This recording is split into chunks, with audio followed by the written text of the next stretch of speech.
Hey guys, how's it going? Welcome to this video.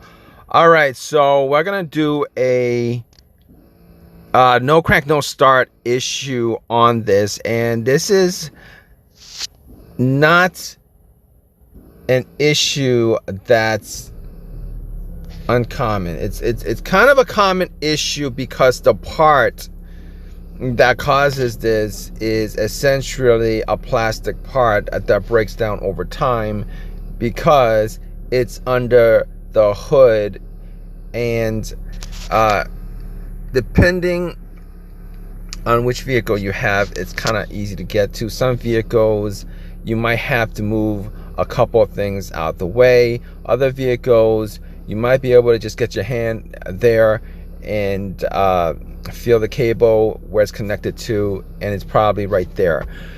But in any case, a lot of times this issue will cause a no crank no start issue, and it's probably because of it's more of a shifter link that's broken than it is anything else that's mechanically wrong with your car or electrically wrong with your car. So if you guys have this situation, and basically before you guys even try to diagnose it, you guys might want to check your shifter to see whether it the shifter itself, when you guys shift the shifter from park to drive to park, etc., whether it actually shows up the same way on your dash. Because a lot of times in this issue, what happens is for your vehicle to start, the vehicle has, for safety reasons, your vehicle has to be in park. It has to be in park.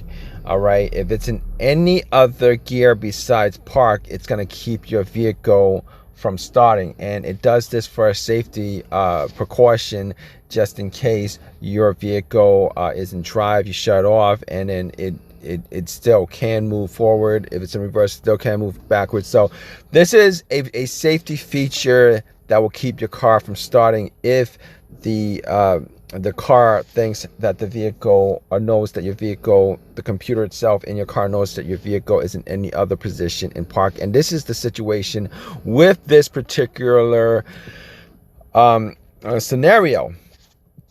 All right, basically, if you guys think that you guys are in park, you guys think that it's in park, it's probably not in park. If you guys shift it up and down to any other gear, it's probably not going to show up as moving to drive, moving to reverse, etc.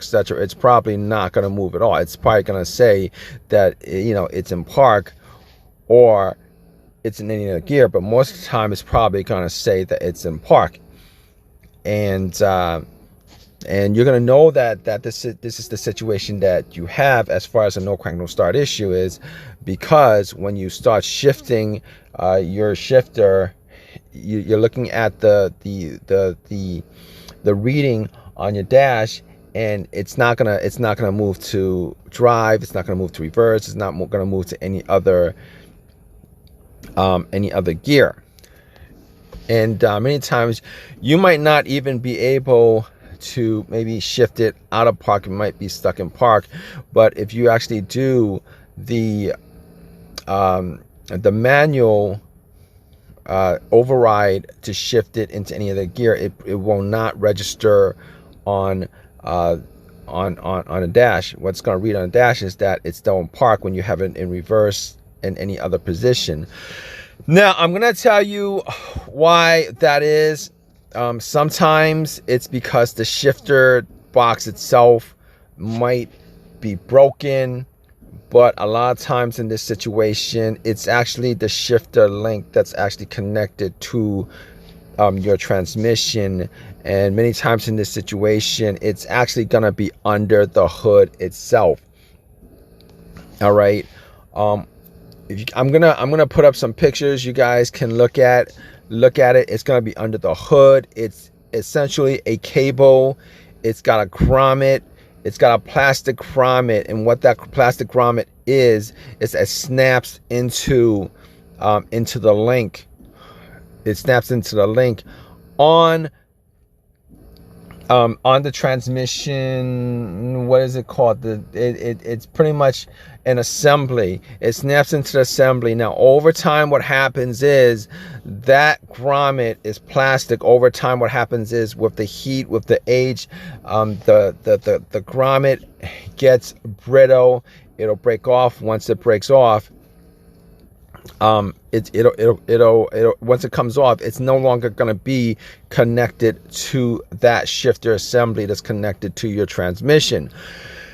And you guys can actually get to this by opening up your hood and look around at the driver's side. It's going to be closer to, it's going to be on the driver's side, but you're gonna have to look around around that area under the hood to see where that cable is.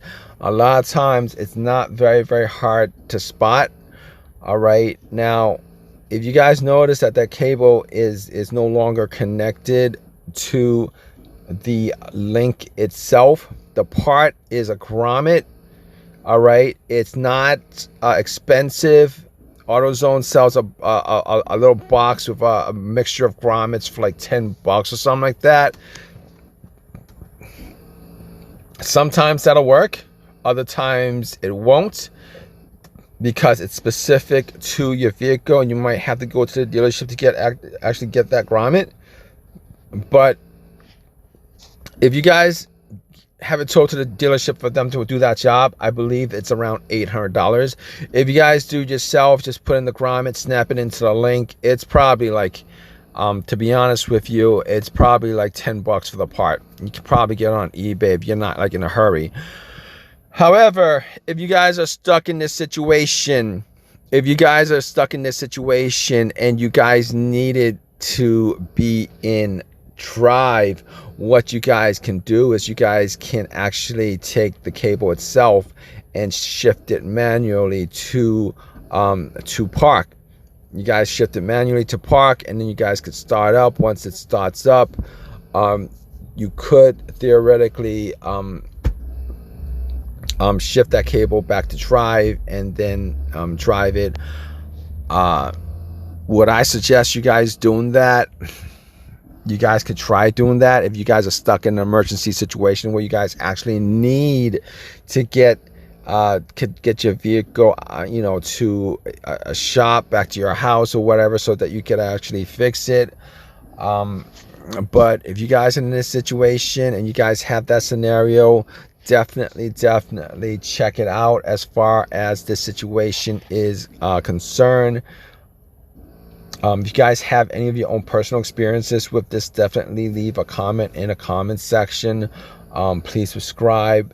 Please give me a thumbs up. All that good stuff. Hope this has helped you guys out. All right, guys, take care.